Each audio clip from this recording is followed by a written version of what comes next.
আসসালামু আলাইকুম। আজকে আমি আলোচনা করব আপনাদের পিতামাতার শারীরিক অবস্থা পর্যবেক্ষণের জন্য প্রতি বছরে কমপক্ষে একবার কি রুটিন টেস্টগুলা করবেন। পিতামাতার শারীরিক অবস্থা পর্যবেক্ষণের জন্য প্রতি বছর একবার কমপক্ষে ৬টি রুটিন টেস্ট করব, যেগুলোর মূল্য ৳১,০০০ মধ্যে। তো প্রথমেই যে টেস্টের নাম বলবো ১ নাম্বার টেস্ট হচ্ছে কমপ্লিট ব্লাড কাউন্ট বা সিবিসি টেস্ট।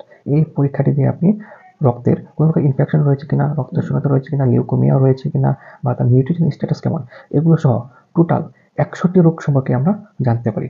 ২ নম্বর আমরা যে পরীক্ষাটি করব সেটি হচ্ছে ইউরিন আরএমএ টেস্ট বা রুটিন ইউরিন টেস্ট বা প্রস্রাবের পরীক্ষা।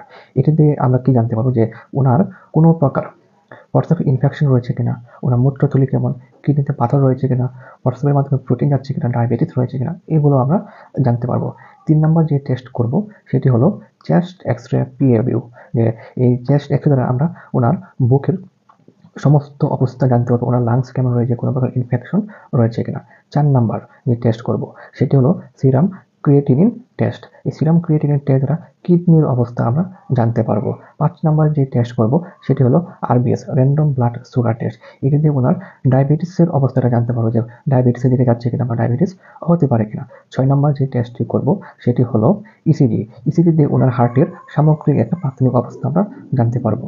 আশা করি ভিডিওটি আপনাদের ভালো লাগবে এবং আপনাদের বাবা-মার সুস্বাস্থ্যের জন্য বছরে কমপক্ষে একবার এই ৬টি পরীক্ষা করাবেন, যেগুলো করতে আপনার খরচ হবে ৳১,০০০ কম। ধন্যবাদ।